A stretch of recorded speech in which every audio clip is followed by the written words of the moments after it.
하비에르 아길레 마요르카 감독이 이강인에 대한 실수를 인정했습니다. 무슨 소린지 한번 차근차근 살펴보죠. 안녕하세요, 통기자입니다. 오늘은 이강인 선수 영상으로 찾아왔는데요. 이강인 선수가 오늘 26일 새벽에 경기를 했습니다. 마요르카와 발렌시아의 경기였기 때문에 여러모로 관심이 많이 갔습니다. 이 발렌시아는 이강인 선수의 잘 알려진 친정팀이기도 한데 좋은 인연도 정말 오랜 시간 동안 있었겠지만 마지막엔 좀 안 좋게 헤어진 팀이기도 하고요. 바로 지난 라운드 경기에서 레알 마드리드 상대로 이제 비니시우스 선수에게 인종차별적인 행위가 좀 많이 이어져서 라리가를 넘어서 전 세계적인 화제가 되고 있는데 그 중심에 있던 팀이기도 했기 때문이죠. 결론부터 얘기를 해보면 이강인 선수의 환상적인 어시스트, 늘 해주는 그 무리찌에게 내주는 택배 크로스로 이강인이 어시스트를 기록하면서 본인의 친정팀에 패배를 안겼습니다. 마요르카가 1대0으로 승리했는데요. 이 경기에 대한 현지 반응들을 모아봤습니다. 스페인 매체들은 많이들 아시다시피 경기 직후에 한 줄 평이나 평점이 인터넷으로 확인할 수 있는 기사에 딱딱 나오는 게 아니고 나중에 지면으로 나오거나 애초에 평점을 그렇게 자주 주는 문화가 아닌 것 같더라고요. 그래서 이강인 선수를 저보다 훨씬 자주 다뤄오시는 유튜버들도 이런 평점이나 한 줄 평 쪽은 좀 많이 다루지 않으시는데, 그래서 대신에 경기 직후에 나온 기사들에서 이강인 선수가 거론된 부분 이제 빡빡 긁어와 봤는데, 아길레 감독이 이강인 선수에 대해 얘기한 게 있어서 아마 이게 메인이 될 것 같습니다. 얘기를 하기 전에 이강인 선수의 경기에 대해서 돌아보면 말씀드린 것처럼 어시스트를 했고요. 무리치 선수의 득점을 어시스트하는 택배 크로스, 월드컵에서 조규성에게 준 크로스를 생각하셔도 되겠고요. 키패스를 3개 했어요. 그런데 마요르카가 팀 전체 슛이 4개였거든요. 그 중에 3개가 이강인의 패스에서 나왔다.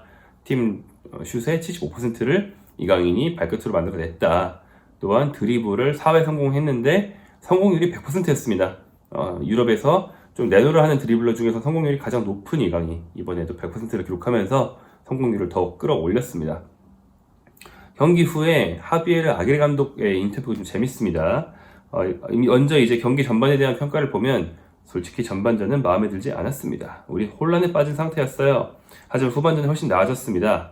사실 경기력을 보면 무승부 정도의 경기였습니다. 왜냐면 라이코비치가 손으로 또 발로 굉장히 잘 막아줬으니까요 라고 말을 했는데, 실제로 발렌시아가 15대4로 슛을 더 많이 한 경기였고 마요르카는 좀 많이 막았어요. 초반에 발렌시아 맹공을 라이코비치가 버텨준 것이 후반에 이강인의 어시와 무리치의 골로 역전할 수 있는 발판이 되었습니다.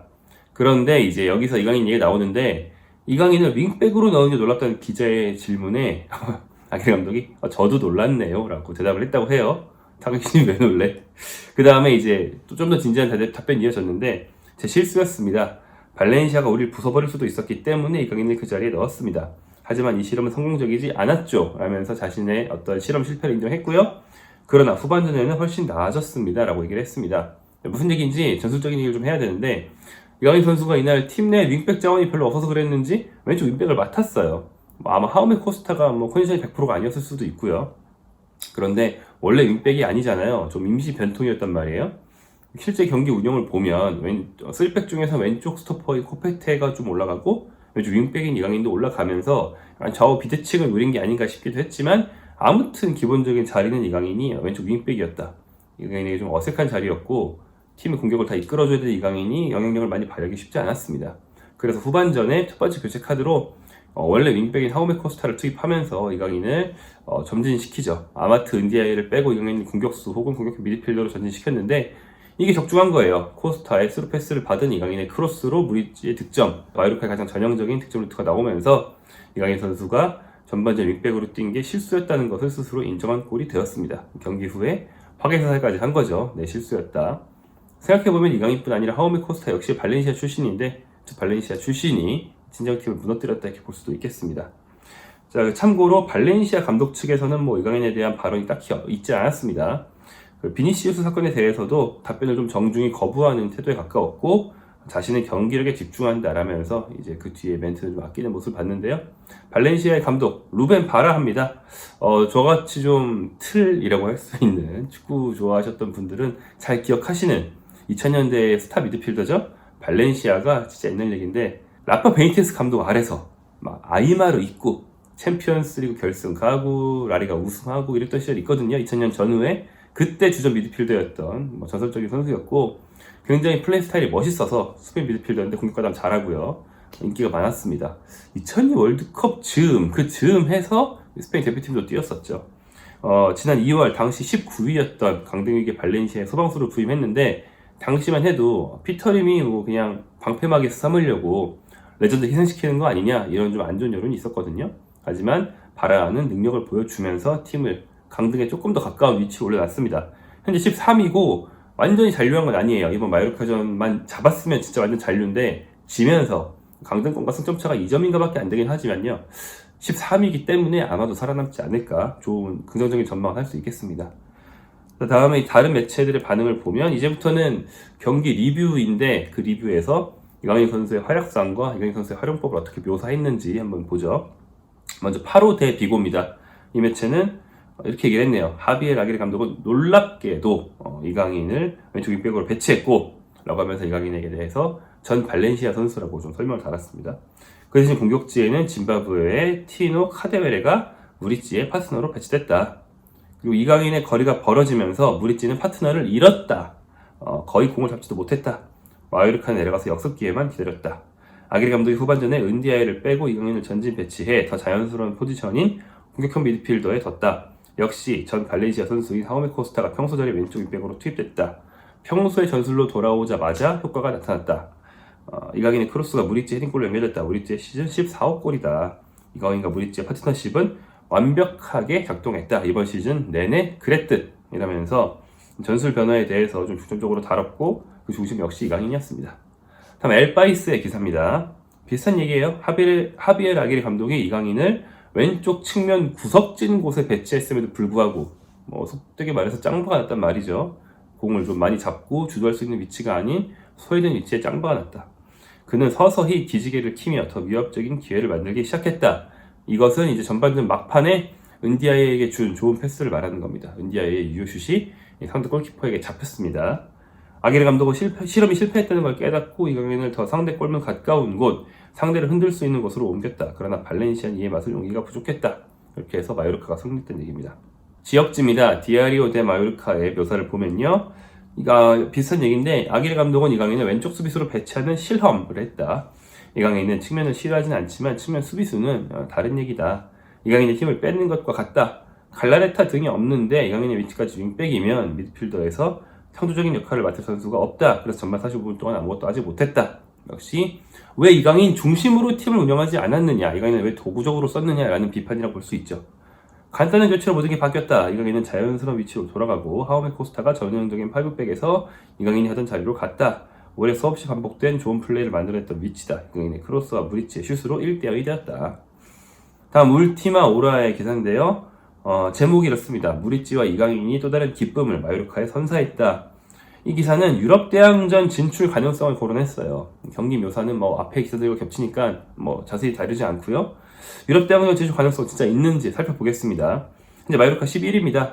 7위 이 순위가 유로파 컨퍼런스리그 나가는 순위죠. 11위 마요르카의 승점차는 단 3점입니다. 그러니까 유럽 대항전 진출이 가능하긴 해요. 승점차만 보면요. 팀당 2경기씩 남았고요. 다만 빌바오하고 한 경기를 덜 했다는 거 고려해야겠고요. 또한 그 사이에 팀이 좀 많아요. 7위 빌바오, 18위 마요르카 이러면 한 팀만 제끼면 되니까 가능성 얘기를 많이 하겠는데 그 사이에 빌바오, 8위 지로나, 9위 세비야, 10위 오사수나가 있단 말이에요. 이 중에 어느 한 팀도 2승을 하면 마요르카 못 따라잡고 좀 위쪽에 있는 팀은 1승이나 1승 1무만 해도 마요르카 못 따라잡는 건데 조건이 너무 까다롭죠? 그래서 기능성은 있지만 너무 어려운 조건이라고 할 수 있습니다.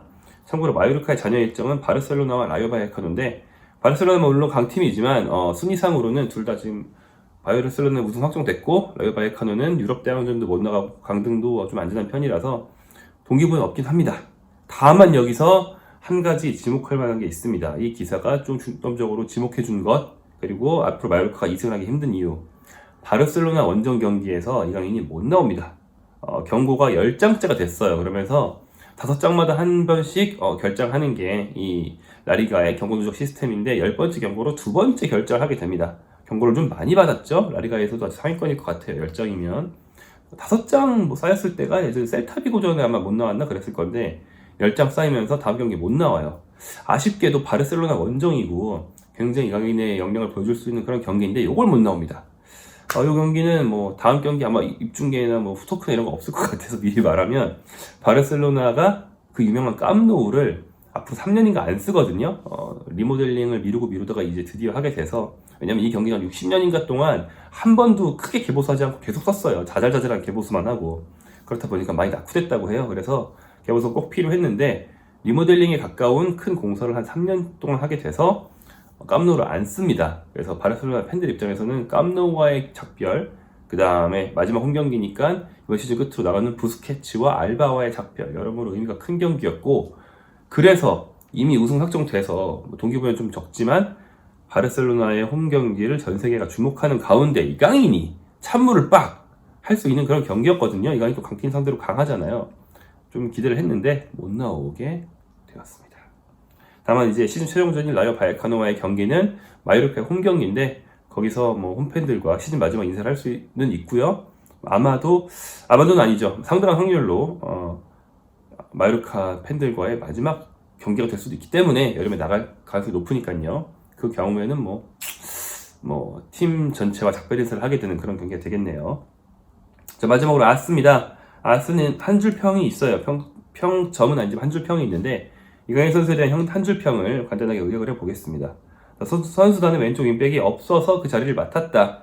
전방으로 달려갔고 경고 누적이 되는 옐로 카드를 받았다. 왼쪽 백 자리에서 앞으로 올라가면서 플레이했던 그런 순간을 말하는 거고 옐로 카드 순간을 얘기했습니다. 그리고 자기 자리를 되찾은 뒤에 다시 한번 차이를 만들어냈다. 무리치의 골을 이끌어내는 패스를 줬다. 이렇게 간단하게 이강인의 활약상을 요약했습니다.